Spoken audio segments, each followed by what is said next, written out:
Assalamualaikum warahmatullahi wabarakatuh. Kembali lagi di channel Slamet Untung. Gimana kabar kalian semua? Semoga kalian dalam keadaan sehat dan sukses selalu ya. Dukung channel ini supaya bisa berkembang dengan menekan tombol subscribe, like, dan lonceng notifikasinya agar tak ketinggalan cerita horor lainnya. Tak usah berlama-lama lagi, kita masuk ke ceritanya. Sudah lama Boy menyimpan keinginan itu dalam-dalam, sebuah impian yang ia pendam seperti bara kecil dalam gelap. Menjadi juragan lele, punya banyak kolam, panen besar, uang mengalir deras. Tapi semua itu hanya jadi mimpi yang terkubur karena lahan yang tak ada, modal pun tak kunjung tiba. Namun akhir-akhir ini, bara kecil itu mulai kembali menyala, merambat pelan di dadanya setiap kali ia ikut Bagas mengantar lele panenan kepada para pedagang yang sudah lama memesan. Boy hanya bisa terpaku menyaksikan tumpukan uang berpindah tangan dari para pembeli kepada Bagas. Kilatannya menggores pandangan Boy seperti bayangan keserakahan yang tak bisa ia usir. Sekali panen saja, Bagas bisa untung 3 kali lipat. Boy melirik sambil menelan ludah, lalu berujar dengan suara nyaris berbisik. "Gas, sebenarnya aku juga kepengen punya kolam lele sepertimu." Tapi ia hanya menggantung kalimatnya di sana. "Kenapa enggak? Rumah orang tuamu saja luas. Kenapa harus bingung?" kata Bagas santai sambil tertawa kecil, seakan impian itu mudah digapai. Boy cuma bisa menarik napas panjang, menjelaskan bahwa tanah rumah orang tuanya bukan miliknya sepenuhnya. Ia harus berbagi dengan kakaknya. Bapaknya pun masih hidup, dan itu berarti Boy belum punya hak apapun atas tanah itu. Bagas terdiam sejenak, lalu hanya bisa menyuruhnya bersabar. Boy hanyalah seorang kuli bangunan, dan belakangan ini panggilan kerja pun sepi. Ia lebih sering menganggur, duduk di beranda rumah sambil mengutuk langit yang terlalu cerah, terlalu tenang untuk kegelisahan dalam hatinya. Melihat itu, Bagas merasa iba. Ia menawari Boy untuk bekerja dengannya. Tanpa berpikir 2 kali, Boy mengangguk. Maka sejak hari itu, Boy resmi bekerja pada temannya sendiri. Keesokan harinya, pekerjaan pertamanya dimulai. Bagas mengajaknya ke desa Sabrang, membawa 2 bak besar berisi air. Selama perjalanan, Boy hanya diam, sepi dalam mobil tua yang melaju lambat. Perjalanan 2 jam itu seperti tak berujung, tapi pikirannya terus berkecamuk. Setibanya di lahan kolam-kolam itu, mereka langsung bertemu Pak Karman, pemilik tempat, dan juga penjual bibit lele. Sambil menunggu karyawan lain mengisi bak, Pak Karman berbagi cerita tentang lele-lele yang tumbuh subur, panen yang datang seperti badai uang. Boy menyimak tanpa berkedip. Setiap kalimat Pak Karman seperti menyiram bara yang telah lama padam di dalam dirinya. Semangat itu menyala lagi, tapi Boy tahu semua itu masih jauh. Ia harus bersabar, ia harus tetap bekerja. Setelah 2 bak yang besar itu terisi, mereka pamit pulang. Jalanan pulang terasa lebih panjang karena pikirannya sibuk membayangkan sebuah kolam miliknya sendiri. Dalam lamunan itu, ia tidak sadar bahwa mereka telah sampai. Bagas menyuruhnya menurunkan bak. Mereka segera menuju kolam-kolam di pekarangan. Bagas mulai menjelaskan isi kolam, takaran air, suhu yang pas. Boy mendengarkan dengan sungguh-sungguh, seperti anak kecil yang haus pengetahuan. Kali ini, Boy yang mengisi kolam ke-3 sampai ke-5. Ketika semua kolam siap, Bagas membuka tutup ember dan menabur benih lele kecil ke permukaan air. Gerakan ikan-ikan kecil itu membuat air bergelombang, seperti sesuatu yang bangkit dari dasar gelap dan tak dikenal. Di kolam kedua, Boy diminta untuk melepas benihnya sendiri. Saat bibit lele menyentuh air, ada sensasi aneh menjalari tengkuknya. Seolah sesuatu yang tak kasat mata ikut masuk ke dalam air itu. Hari pertama, Boy belajar banyak. Keesokan harinya, ia sudah tahu apa yang harus dikerjakan. Hari kedua, Bagas mengajaknya menemui para pelanggan, orang-orang yang dengan setia membeli lele hasil ternak Bagas. Di sana, Boy belajar cara bicara, cara menawar, cara meyakinkan. Ia kagum melihat bagaimana angka-angka uang terucap begitu ringan, begitu menggiurkan. Seminggu berlalu cepat. Tapi pada suatu pagi, ketika hendak berangkat, Boy dikejutkan oleh suara panik dari ibunya. Bapaknya tiba-tiba tumbang. Nafasnya tersengal, matanya nyaris terbalik.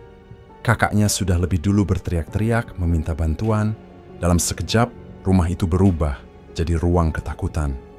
Mereka membawanya ke rumah sakit.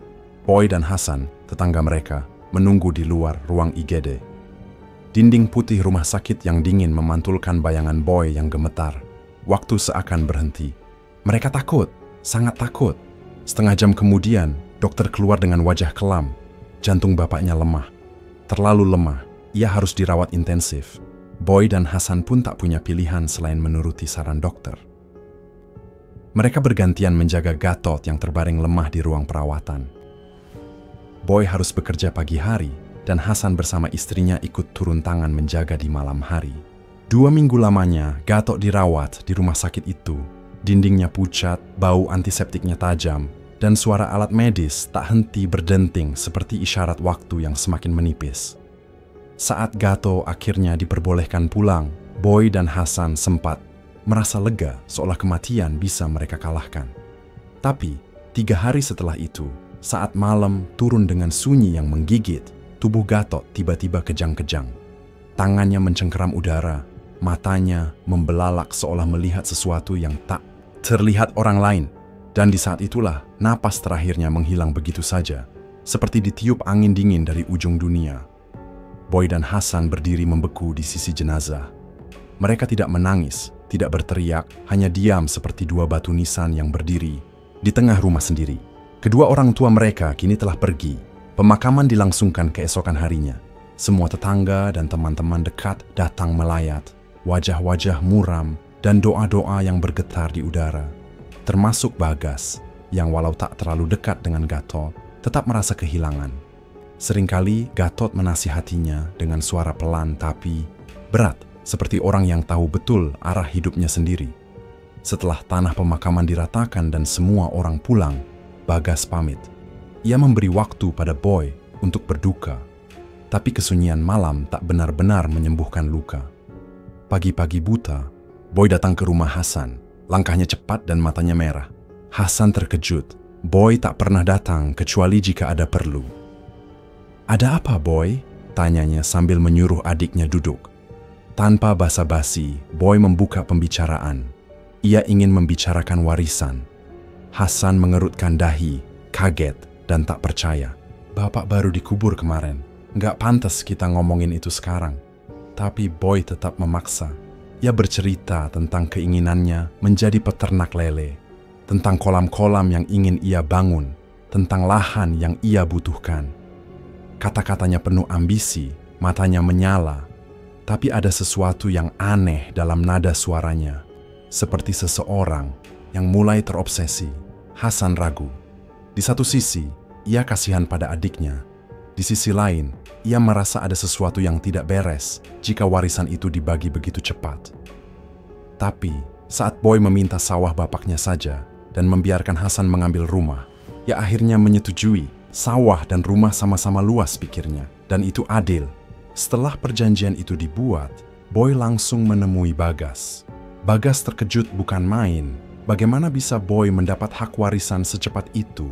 Tapi melihat semangat yang menyala di mata temannya, Bagas memilih untuk membantu. Ia memberikan modal. Boy langsung membeli material dan perlengkapan, lalu mulai mengeruk tanah sawah peninggalan bapaknya.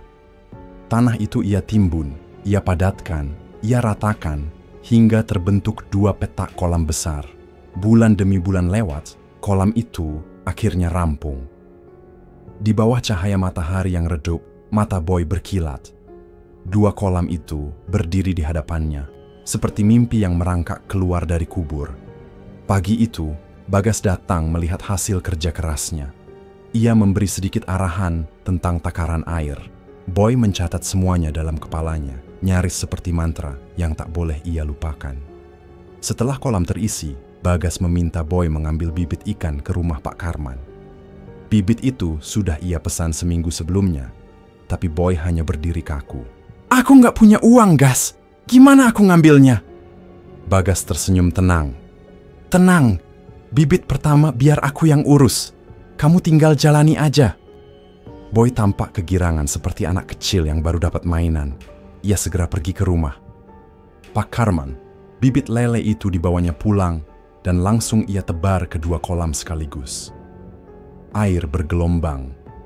Gerakan lele-lele kecil itu seperti berisik di dalam kepalanya. Sejak itu, Boy merawat kolamnya sendiri. Bagas memutuskan untuk tidak mempekerjakannya lagi agar Boy bisa fokus. Hari demi hari, ia habiskan di pinggir kolam. Ia tidak peduli panas, tidak peduli hujan. Ia bicara sendiri pada air, kadang tertawa pelan, kadang termenung lama seperti sedang mendengar bisikan dari dasar kolam. Tanpa ia sadari, lele-lele itu mulai tumbuh besar. Suatu pagi, saat ia tengah menatap ikan-ikan itu berkerumun di permukaan, seperti menunggu sesuatu, seorang pria datang menghampiri. Pak Agus, pemilik warung makan terkenal, pelanggan tetap Bagas, yang punya banyak cabang warung. Ia berdiri di ujung kolam dengan pandangan tajam. Lelenya sudah besar-besar. Aku pesannya 2 kolam sekaligus, ucapnya sambil menunjuk 2 kolam yang berdiri seperti 2 kuburan air di hadapan mereka. Beneran, Pak? Boy masih belum bisa mempercayai apa yang baru saja diucapkan oleh Pak Agus. Namun tatapan serius Pak Agus tak bergeming sedikit pun, bahkan seolah menembus ke dalam kepala Boy. Aku serius, ucapnya sambil menatap lele-lele. Di kolam dengan tenang, Boy mengajak Pak Agus mampir ke bangunan kecil di tepi kolam, bangunan yang sengaja ia bangun untuk menyambut pembeli nanti. Di sana, Boy membuatkan kopi dan menyodorkannya sambil duduk di seberang. Pertanyaan itu akhirnya keluar juga. Pak, gimana caranya bisa sesukses Bapak? Pak Agus tersenyum tipis dan mengangkat cangkirnya. Pakai pesugihan, Mas. Boy langsung menegang. Kata itu terngiang-ngiang di kepalanya. Ia sering dengar, tapi tak pernah tahu caranya. Caranya gimana, Pak? Tanyanya pelan, hampir berbisik. Pak Agus menatapnya tajam, lalu berkata, kalau ia punya kenalan, orang pintar yang bisa membantu siapa saja yang ingin cepat kaya dengan pesugihan. Syaratnya, kata Pak Agus, tidak menyeramkan, tidak butuh tumbal manusia, hanya hewan ternak biasa. Boy mulai terjerat. Ia ingin sukses, ingin kaya, dan semua itu seolah berada dalam jangkauan tangannya. Kamu yakin mau pakai pesugihan? Tanya Pak Agus lagi.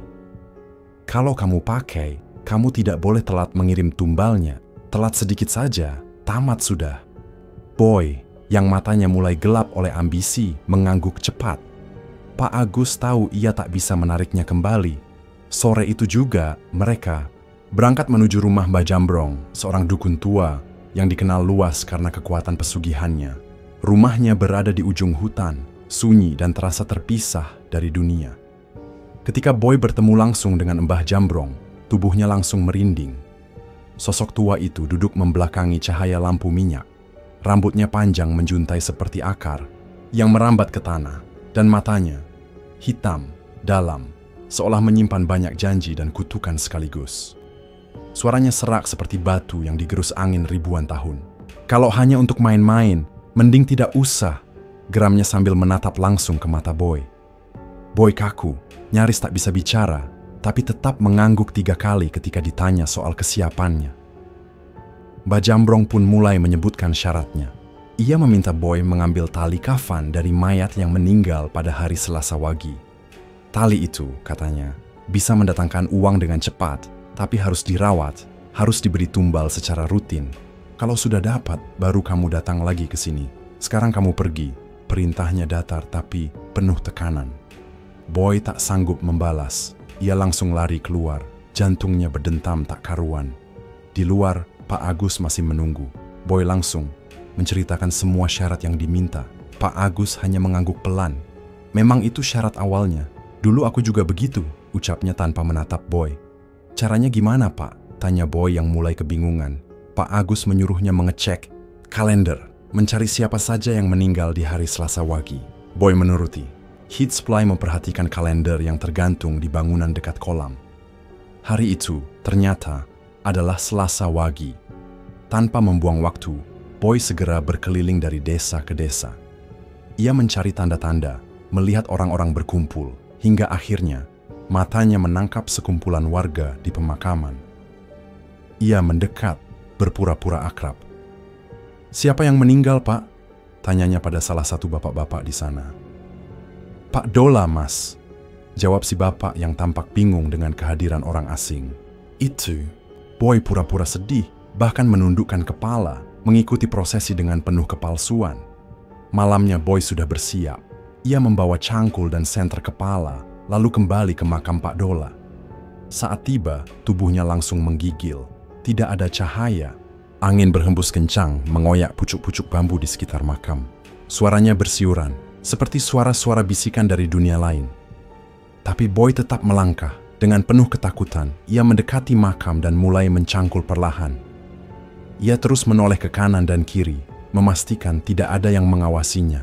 Suara cangkul bertemu tanah seperti detak waktu yang menyeramkan. Gundukan tanah itu akhirnya terbuka. Aroma kematian menguar dari dalam lubang. Saat ia melihat seutas tali kafan menjuntai dari sisi jenazah, tangannya bergerak cepat. Ia raih tali itu, menariknya dengan gemetar. Begitu berhasil mendapatkannya, ia buru-buru menutup makam itu kembali, membentuk gundukan seperti semula, berharap tak ada yang akan curiga. Boy naik ke motornya dan tancap gas, meninggalkan pemakaman dengan wajah yang penuh keringat dan debu. Sesampainya di kolam, ia mencuci kain kafan itu, lalu menyimpannya dalam sebuah kotak kayu. Setelah memastikan kotak itu terkunci rapat, ia pun pulang. Malam itu, saat tubuhnya nyaris roboh karena lelah, Boy terlelap. Namun tidurnya tidak membawa ketenangan. Ia bermimpi, atau mungkin lebih tepatnya terseret ke dalam sesuatu yang menyerupai dunia lain. Ia berada di sebuah hutan, penuh pohon bambu di kanan kiri, tinggi dan bergoyang meski tidak ada angin. Langitnya gelap, tapi tidak malam.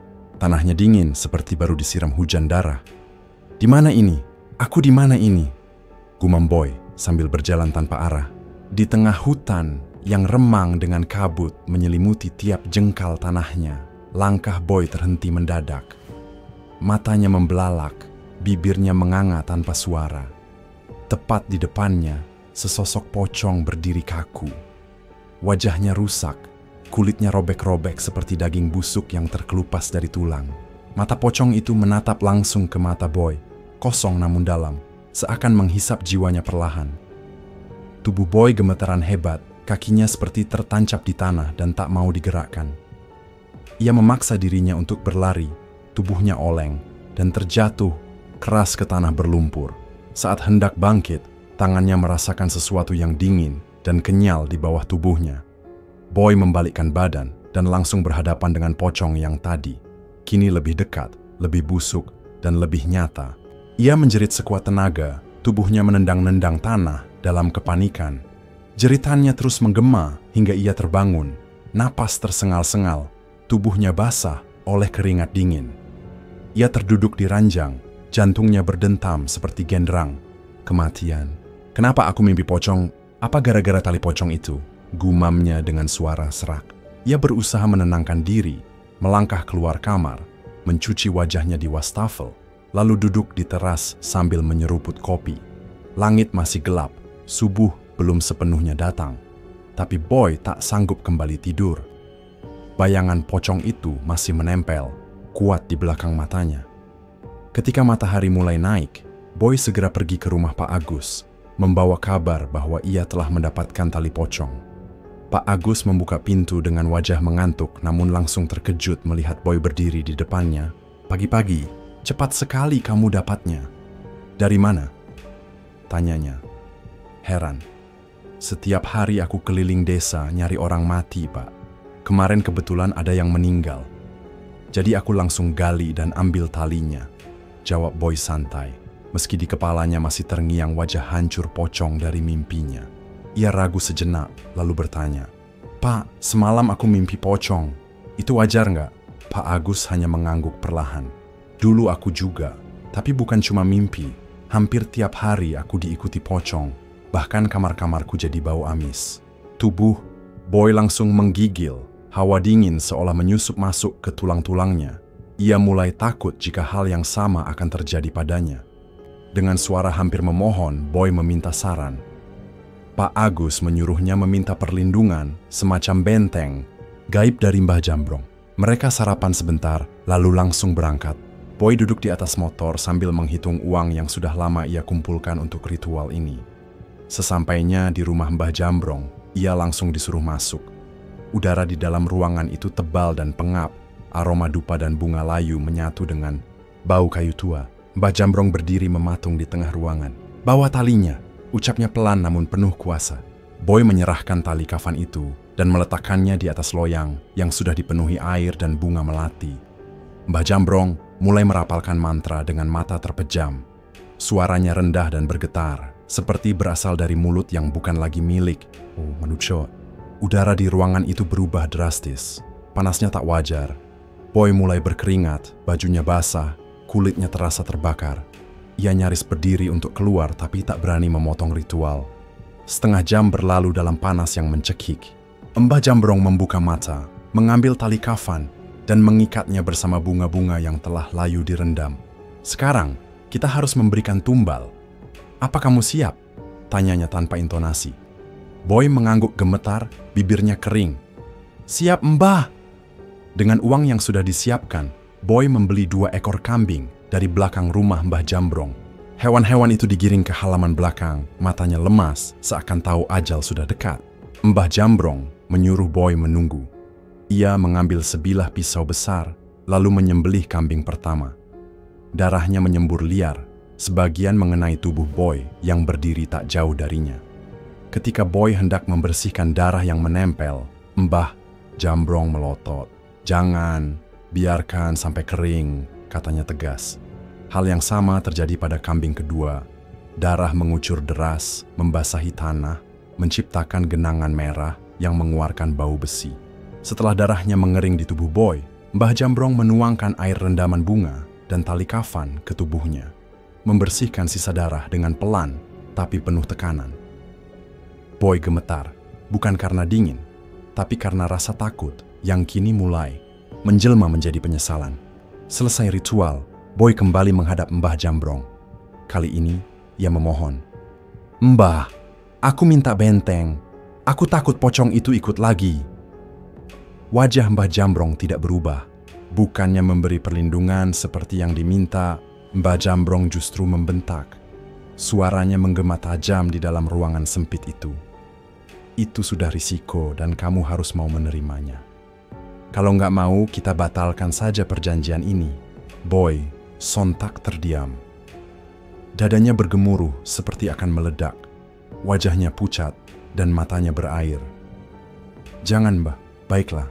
Saya akan menanggung semua risikonya." Suaranya nyaris tak terdengar. Tubuhnya gemetar hebat karena ancaman Mbah. Jambrong terasa sangat mengerikan dan tak main-main.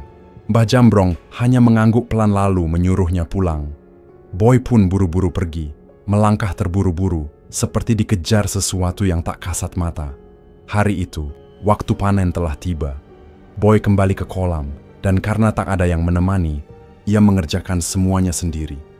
3 jam ia berjibaku dengan air kolam yang keruh dan lele-lele yang melompat-lompat dari jaringnya. Setelah selesai, hasil panen itu ia bawa ke tempat Pak Agus. Begitu melihatnya, Pak Agus langsung menghitung dan membayar tunai tanpa menawar sedikit pun. Saat menerima uang itu, tangan Boy gemetar.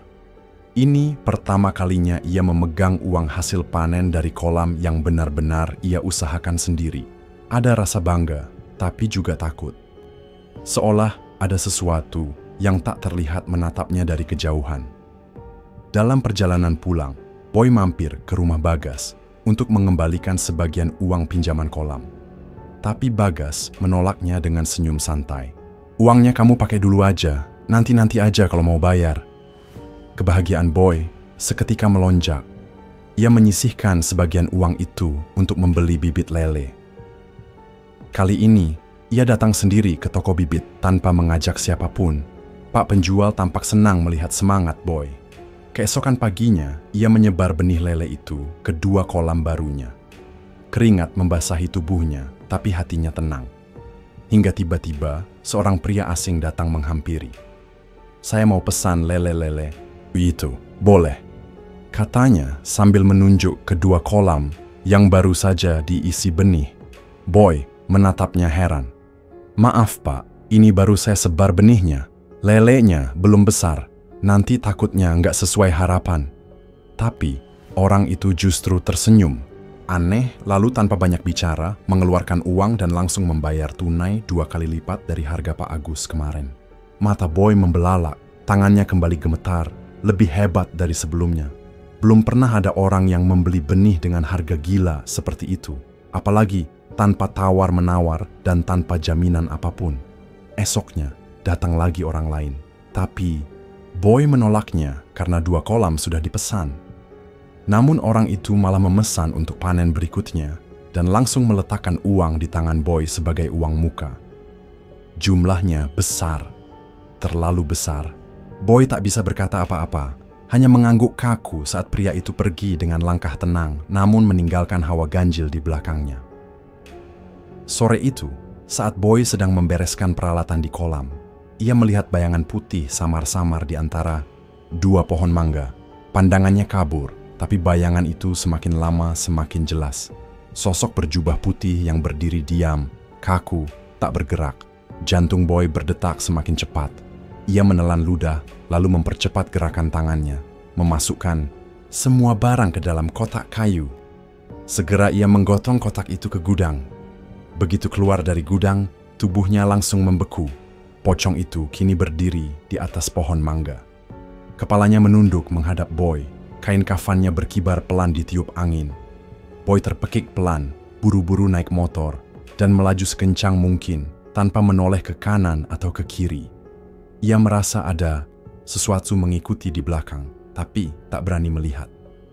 Setibanya di rumah, Boy langsung mandi dan mengunci pintu kamar. Namun begitu memejamkan mata, bayangan pocong itu muncul kembali, semakin jelas, semakin dekat. Matanya terus melihat wajah rusak itu. Bahkan ketika ia membuka mata, gambar itu tetap melekat di pikirannya. Ia bangkit dari tempat tidur dan berjalan ke teras.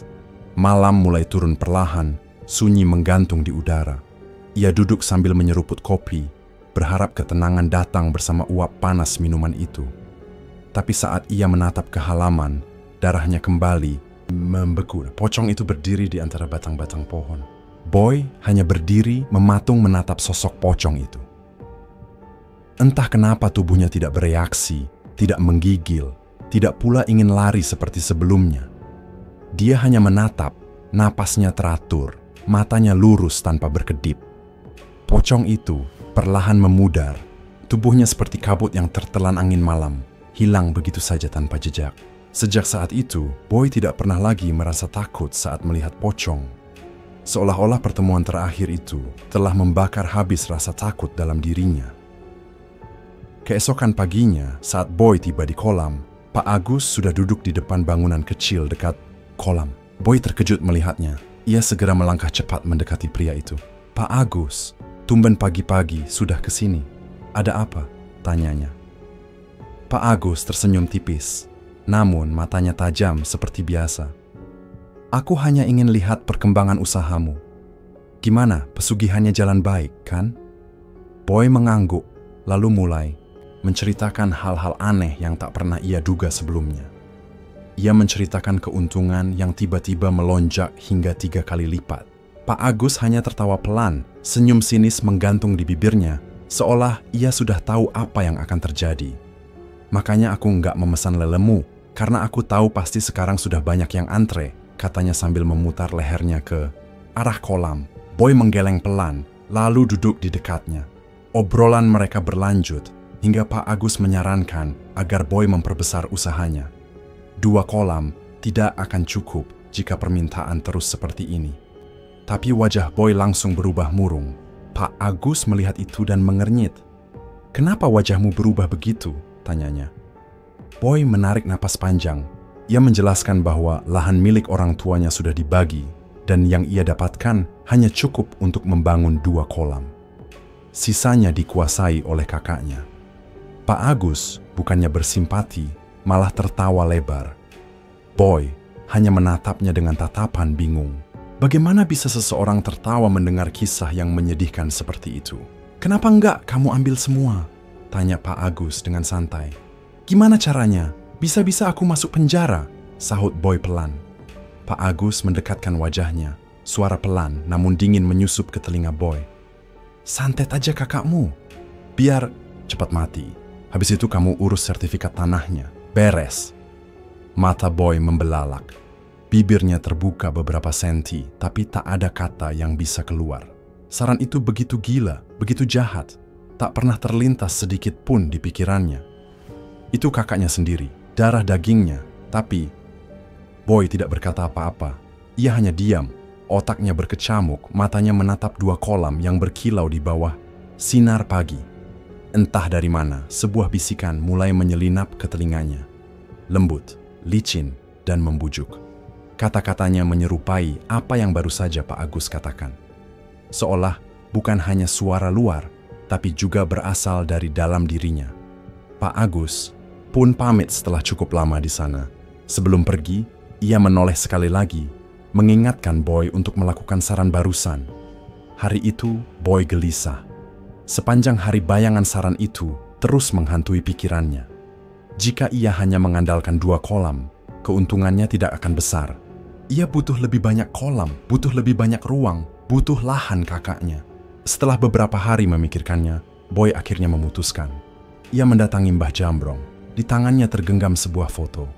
Foto kakaknya, Hasan. Foto itu masih tersimpan rapi di laci kamarnya. Ini adalah ketiga kalinya ia datang ke tempat itu, tapi Mbah Jambrong tetap sama. Wajahnya seperti kayu lapuk yang tak pernah tahu senyum. Matanya kosong, nadanya selalu dingin, dan lebih sering membentak daripada bicara pelan. "Kenapa kesini lagi?" hardiknya. Saya minta tolong Mbah, untuk menyantet orang ini," jawab Boy dengan suara pelan, nyaris berbisik, sambil menunjukkan foto kakaknya. Mbah Jambrong hanya melirik sekilas, lalu menyuruh Boy meletakkan foto itu di atas loyang. Ia mengambil sebuah keris tua berkarat dan meletakkannya tepat di atas foto, lalu menyusun bunga dan paku kecil-kecil yang juga sudah berkarat di sekelilingnya. Tak lama kemudian, mulutnya mulai merapalkan mantra. Suara itu seperti datang dari tempat lain, bergema aneh, serak, dan parau. Boy duduk menunggu sambil terus menatap foto Hasan. Tiba-tiba, dari permukaan foto itu, keluar asap tipis berwarna keabu-abuan. Mata Boy membelalak selebar-lebarnya. "Kamu mau orang ini sakit atau mati?" tanya Mbah Jambrong tanpa membuka mata. Boy menjawab spontan, tanpa berpikir. "Mati, Mbah."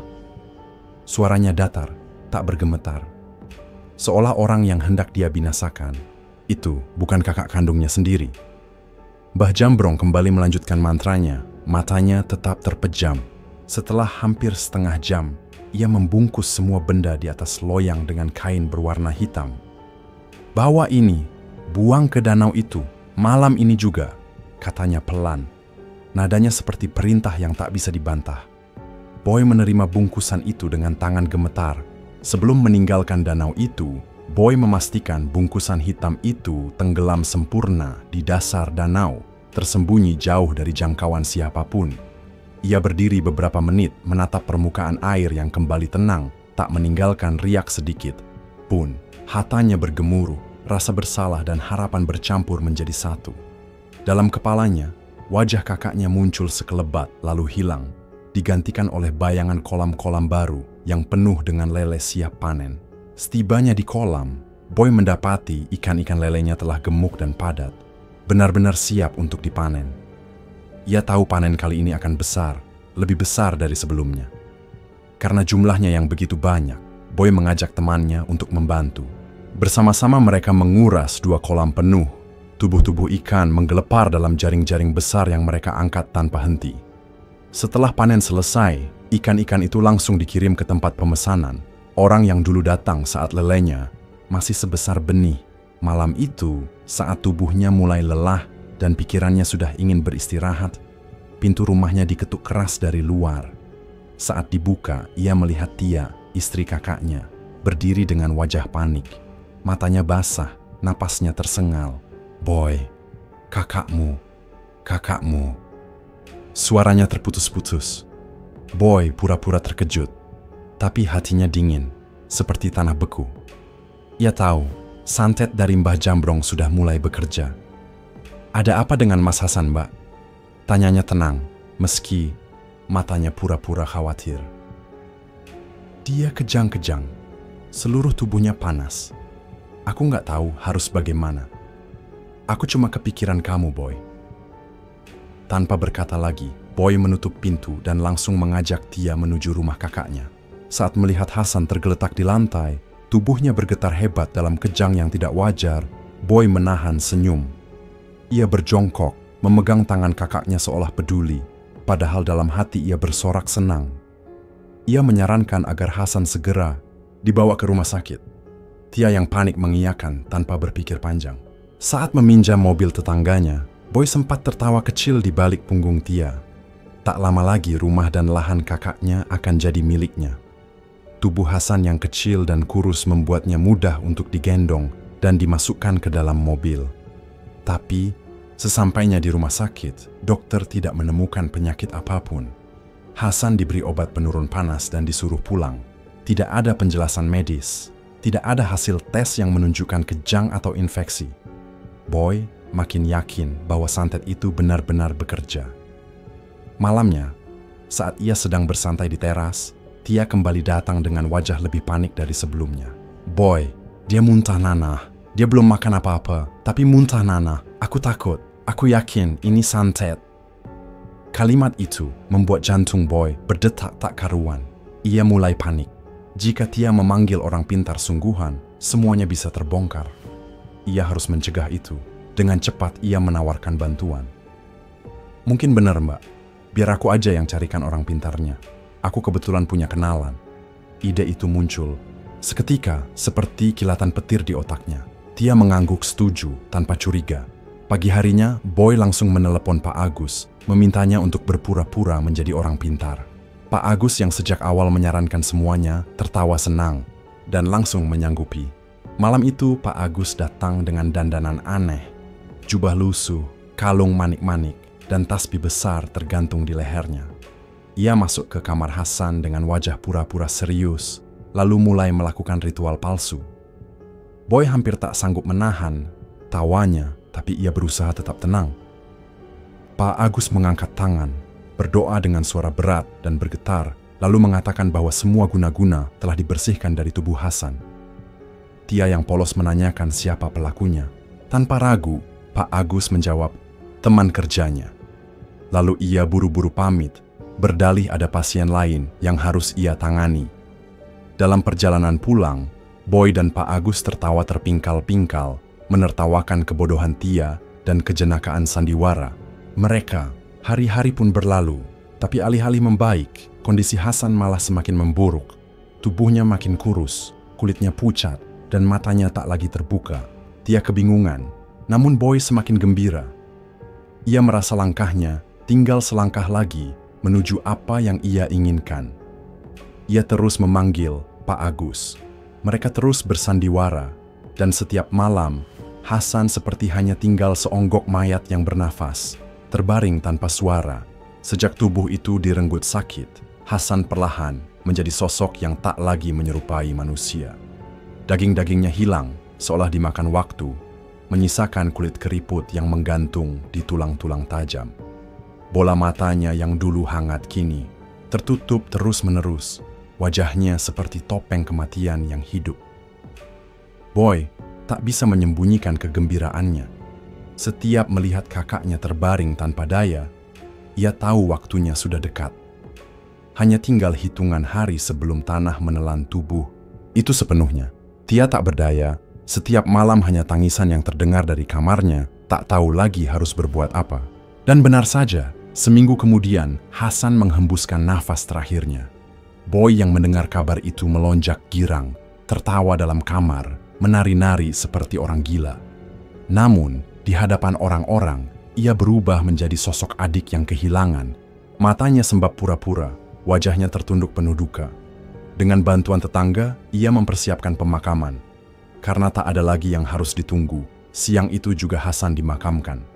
Malamnya, Boy langsung menyusun rencana. Rumah dan pekarangan, luas itu harus segera menjadi miliknya.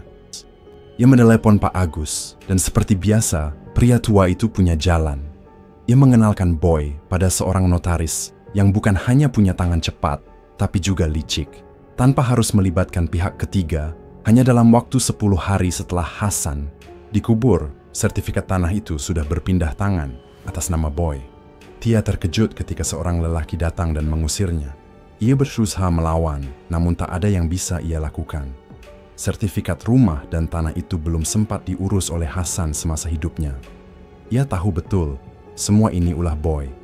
Namun saat ia mencoba menghadapi Boy, lelaki itu telah pergi meninggalkan kota. Mungkin sudah menduga kedatangannya. Tia yang tak punya pilihan lain akhirnya menyerah. Ia meninggalkan rumah itu dengan hati hancur dan dendam yang membara. Ketika Boy mendapat kabar bahwa Tia sudah pergi, ia pulang dengan penuh kemenangan. Segera ia membangun 3 kolam sekaligus di pekarangan itu. Uang hasil panen sebelumnya habis untuk membeli bibit, bahan bangunan, dan kebutuhan lainnya. Kini impiannya bukan lagi mimpi. Ia memiliki 5 kolam ikan lele, 5. Dan semuanya penuh dengan kehidupan hitam berlendir yang terus mendatangkan rupiah. Tanpa sadar, Boy kini sudah sejajar dengan Bagas. Bagas yang mendengar kabar tentang kolam-kolam baru milik Boy datang menemuinya. Aneh, bukannya cemburu atau marah, Bagas malah memberi dukungan. Ia tak melihat Boy sebagai ancaman, hanya sebagai teman yang berhasil. Tapi Boy tahu perlahan ia akan menjadi saingan terbesarnya. 2 bulan setelah kolam-kolam itu selesai dibangun, Boy mengisinya dengan benih lele. Belum juga bibit itu menyentuh air, sudah ada puluhan orang datang, mengantri dan berebut memesan. Boy bahkan tak bisa mempercayai matanya sendiri. Mereka membayar, di muka bahkan bersedia membayar 2 kali lipat dari harga biasa. Permintaan tak pernah surut. Bahkan 5 kolam tak cukup untuk memenuhi semuanya. Daftar tunggu panen membengkak.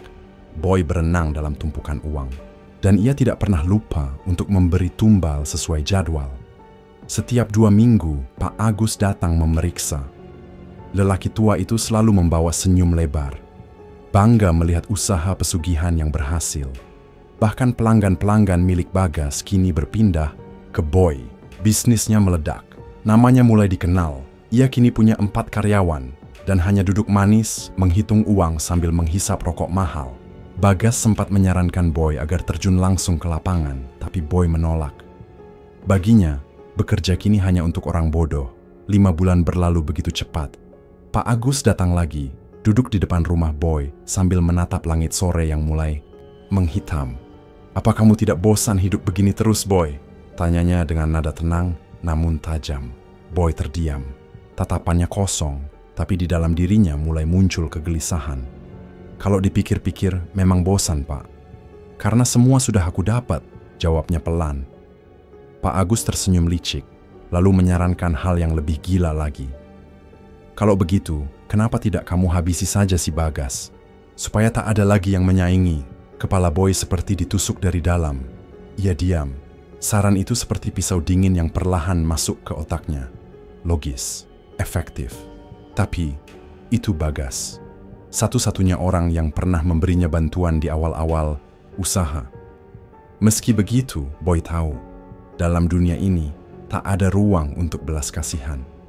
Boy diam saja, tak menjawab.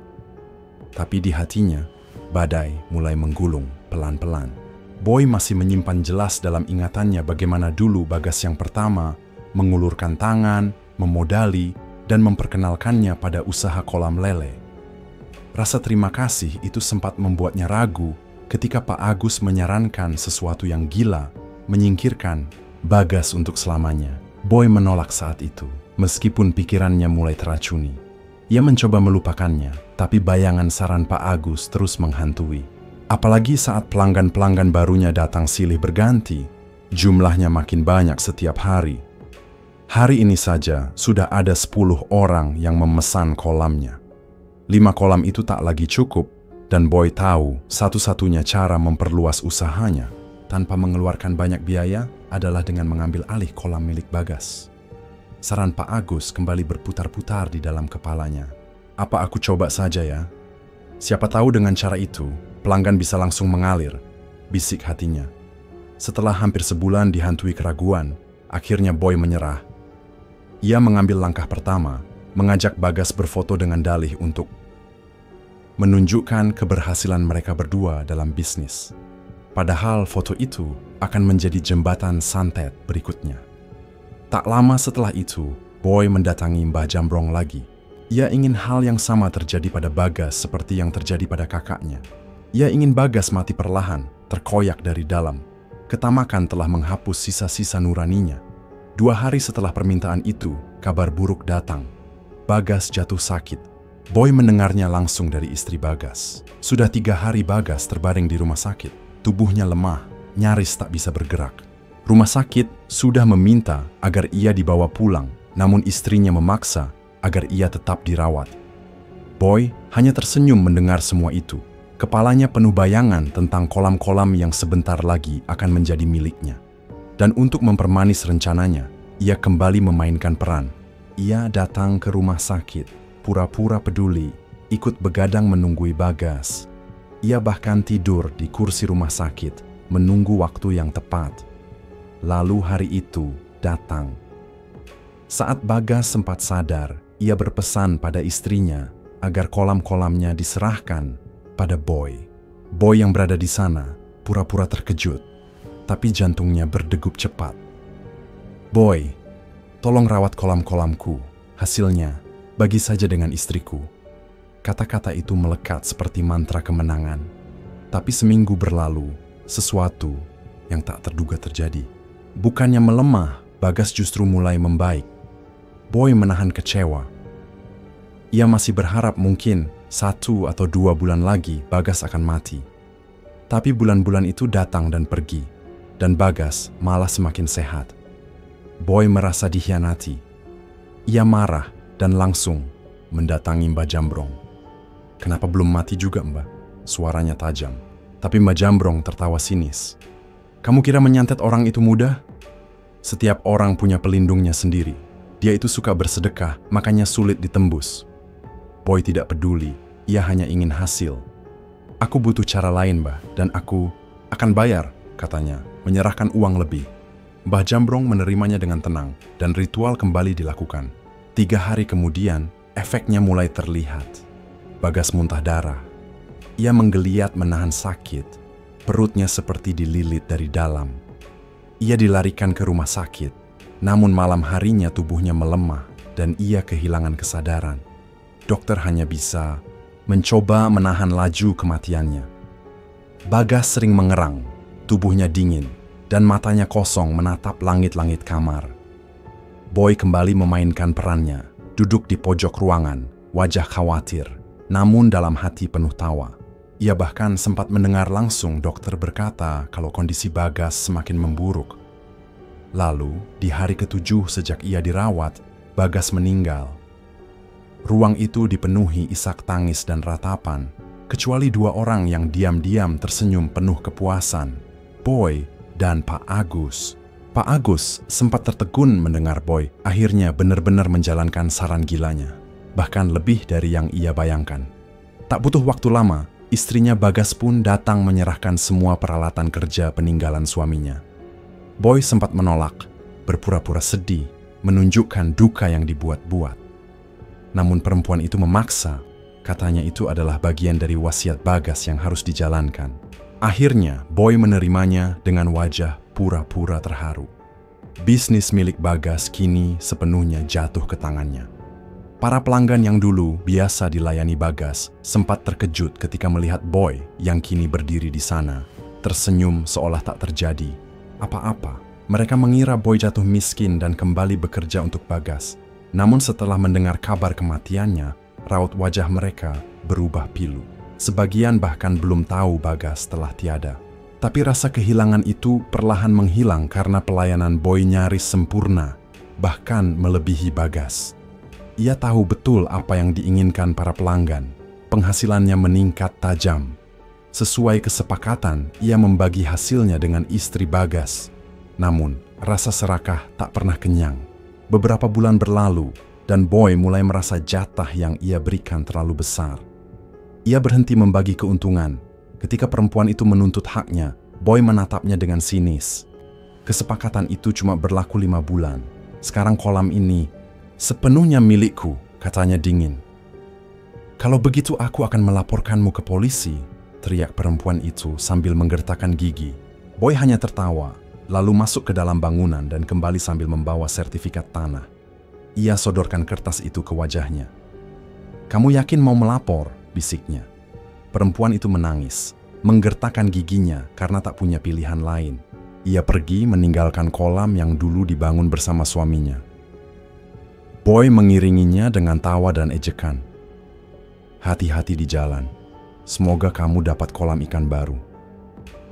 Sejak saat itu, Boy memiliki hampir 9 kolam lele. Tapi itu pun belum cukup. Inspirasi harus menikmati hasilnya lebih dulu. Menikmati kejayaan dan kekuasaan yang dulunya hanya ia impikan. Suatu siang, ketika Boy sedang sibuk mengawasi kolam, datanglah seorang kakek tua. Tubuhnya ringkih, jalannya tertatih. Setelah dia mati, barulah terlihat bahwa kakek itu buta. "Tolong, aku butuh makan," lirihnya. Tapi Boy malah menghardiknya. Ia mengusir kakek itu seperti anjing. "Pergi dari sini, pengemis," makinya. Kakek itu menangis, tubuhnya gemetar. "Apa pemilik kolam ini sudah ganti?" Suaranya bergetar ketakutan. "Yang lama udah mati.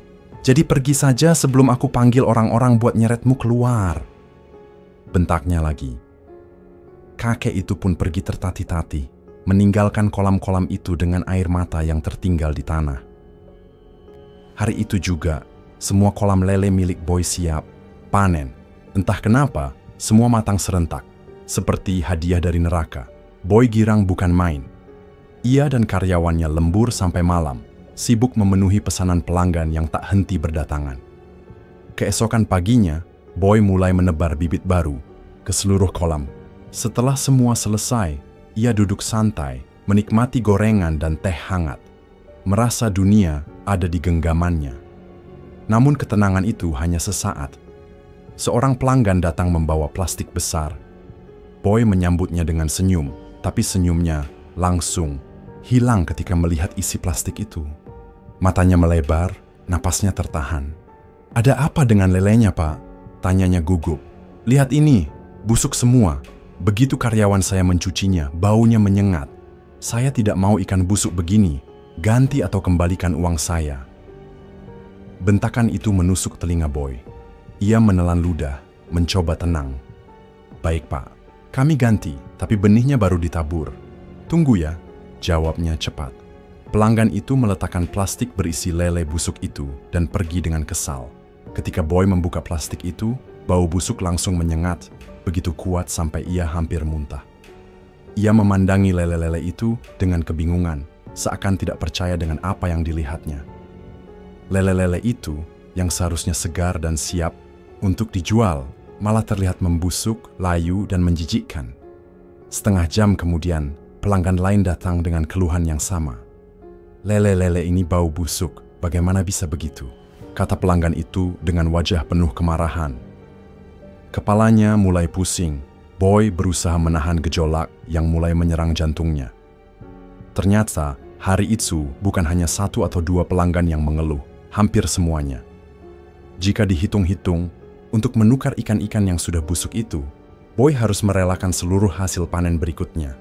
Itu berarti dia tidak akan mendapatkan apa-apa di panen berikutnya. Dalam kebingungannya, Boy mencoba mengingat-ingat kejadian terakhir yang melibatkan pesugihan dari Mbah Jambrong. Hatinya mulai curiga. Jangan-jangan pesugihanku sudah tidak berjalan lagi, pikirnya. Dengan cepat, ia memutuskan untuk menemui Mbah Jambrong. Curiga bahwa sesuatu yang gelap sedang terjadi. Boy masuk ke rumah Mbah Jambrong dengan hati yang penuh kecurigaan. "Mbah, kenapa semua lele-leleku berbau busuk? Apa pesugihanku tidak berjalan lagi?" tanyanya, suara sedikit gemetar. Mbah Jambrong menatap Boy dengan tatapan tajam, mata yang penuh amarah. "Kamu menuduhku. Aku ini orang yang berprinsip. Ada uang, ada barang. Tidak mungkin aku mengkhianati orang yang sudah membayar aku," katanya dengan suara menggelegar. "Tapi nyatanya semua lelenya mati," teriak Boy. Mbah Jambrong menunduk, menarik napas panjang, dan mengangkat wajahnya dengan tatapan dingin. "Usaha itu punya banyak faktor. Jangan terlalu cepat menyalahkan saya. Pergi dari sini, atau aku santet kamu," ancamnya. Boy merasa jantungnya berdegup kencang. Ia pergi dengan hati yang penuh amarah dan kekecewaan, menahan rasa takut yang mendera. "Aku tidak akan pernah pakai pesugihan lagi," ucapnya dalam hati. Mbah Jambrong hanya tertawa, mengirimkan tatapan yang tajam ke arah Boy yang mundur keluar. Sepanjang perjalanan pulang, Boy meyakinkan dirinya bahwa tanpa pesugihan pun ia bisa menjadi kaya. Pak Agus datang menemuinya setelah itu, mendengar semua yang terjadi, dan ia terkejut. "Kamu benar-benar berani menantang Mbah Jambrong? Itu orang sakti, Boy. Kamu tahu akibatnya?" tanya Pak Agus dengan raut wajah cemas. Boy hanya mendengus. "Aku sudah capek, Pak. Setiap hari dibuat tertekan seperti ini. Aku nggak peduli." Pak Agus menatapnya khawatir. "Kamu sebaiknya minta maaf. Takutnya nanti akan ada yang buruk terjadi padamu." Tapi Boy tak peduli. Ia tidak merasa takut. Hari-hari berikutnya terasa sedikit lebih tenang. Boy kembali fokus mengurus kolam-kolamnya. Ia yakin kali ini semuanya akan berjalan lancar. Setiap hari, ia mengecek lelenya dengan teliti, memastikan mereka sehat dan tidak berbau busuk. Bahkan ia membeli obat perawatan terbaik untuk memastikan semuanya sempurna. Semuanya sudah siap untuk panen. Namun, segala impian yang telah ia bangun hancur dalam sekejap. Saat ia berdiri di tepi kolam, ia melihat dengan ngeri. Semua ikan lelenya mati. Tubuhnya mendadak lemas, tak bisa berkata-kata. Lele-lele itu mengambang. Di permukaan, tubuh mereka membusuk perlahan. Rasa panik menghantam jantung Boy. Ia merasa dunia runtuh di depannya. Para pelanggan datang, satu persatu. Mereka tidak peduli dengan alasan Boy. Mereka hanya menuntut uang mereka kembali. Boy mencoba merayu mereka, menjelaskan bahwa ini bukan kesalahannya, tapi mereka sudah terlanjur kecewa. Bivekanak lagi percaya padanya. Dengan berat hati, Boy mengembalikan uang mereka. Kini ia hanya menyisakan sedikit uang, cukup untuk makan sehari-hari. Usahanya hancur dalam waktu sekejap. Tanpa uang, tanpa usaha, ia merasa terjebak dalam kegelapan. Dengan sisa uang yang ada, Boy memutuskan untuk menjual salah satu lahannya. Ia meminta Pak Agus untuk mencarikan pembeli, dan Pak Agus dengan cepat mempertemukannya dengan orang yang berminat. Setelah melalui negosiasi yang panjang, Boy akhirnya sepakat menjual lahannya. Ia mendapatkan uang yang cukup untuk membeli bibit lele lagi, berharap kali ini semuanya akan berjalan lancar. Namun nasib seolah terus menjauhinya. Lele-lele yang ia beli kembali mati, persis seperti sebelumnya. Boy tidak mengerti apa yang terjadi. Boy kembali mendatangi Mbah Jambrong dengan harapan menemukan solusi, tapi Mbah Jambrong hanya memandangnya dengan tatapan tajam. "Alam mungkin tidak ingin melihatmu menikmati hasilmu," kata Mbah Jambrong dengan suara yang terasa seperti bisikan, angin malam yang menakutkan. "Melawan alam, kamu hanya akan sia-sia. Cari orang lain saja kalau begitu," tambahnya dengan nada ketus. Boy hanya bisa menggaruk-garuk kepalanya, bingung dan tertekan. Sebelum Boy pulang, Mbah Jambrong dengan dingin mengingatkan satu hal. "Tumbal, kalau bulan ini tidak ada, kamu tahu akibatnya." Boy yang sudah hampir kehilangan akal hanya bisa menjawab lemas, "Saya tidak punya uang, Mbah, tidak bisa." Namun suara hatinya seolah memohon agar Mbah Jambrong mengerti. Tanpa kata, Boy pun pulang. Kepalanya terasa pusing, pikirannya terperangkap dalam gelap, merasa semakin terpojok oleh semua yang telah ia lakukan. Malam itu, sesuatu yang tidak pernah ia bayangkan sebelumnya mulai menghantuinya. Pocong itu datang, lagi, kali ini lebih nyata dan lebih menakutkan. Setiap kali ia berusaha tidur, pocong itu muncul, menindih tubuhnya, membuat napas Boy sesak, seperti ada tangan dingin yang mengikat tubuhnya. Boy mencoba mengangkat tubuhnya, mencoba melawan, tapi tubuhnya terasa kaku dan tak bisa bergerak. Aneh, tidurnya kali ini terasa begitu lama, seakan dunia berhenti berputar. Ia hanya bisa berkedip, mengamati sekitar, tetapi tubuhnya tak bisa digerakkan. Dalam kesunyian yang mencekam, Boy baru menyadari sesuatu yang selama ini ia lupakan. Semua dosa-dosanya, semua kejahatan yang telah ia lakukan terhadap orang-orang yang ia hancurkan, kembali menghantuinya. Rasanya seperti beban berat yang tak bisa dilepaskan. Ia menangis, tapi air matanya seolah tak bisa menghapus rasa bersalah yang memenuhi hatinya. Selama hampir 3 hari, Boy terbaring lemas di ranjangnya, tubuhnya tak bergerak. Tetangganya, yang biasanya tidak pernah menghiraukannya, kali ini terkejut melihat Boy yang terbaring begitu. Matanya terbuka lebar, melotot tanpa kehidupan. Mereka berteriak ketakutan, memanggil-manggil namanya. Tapi Boy tak bisa bergerak, tak bisa merespons. Akhirnya mereka membawanya ke rumah sakit, tetapi dokter pun tak bisa berbuat apa-apa. Tidak ada yang bisa menyelamatkannya. 3 hari kemudian, Boy meninggal. Tubuhnya yang dulu kuat kini terkulai lemah, dan dosa-dosanya yang telah lama tertimbun, akhirnya menuntut bayarannya. Sebelum matanya tertutup untuk selamanya, ia hanya bisa merasakan satu hal, penyesalan yang mendalam.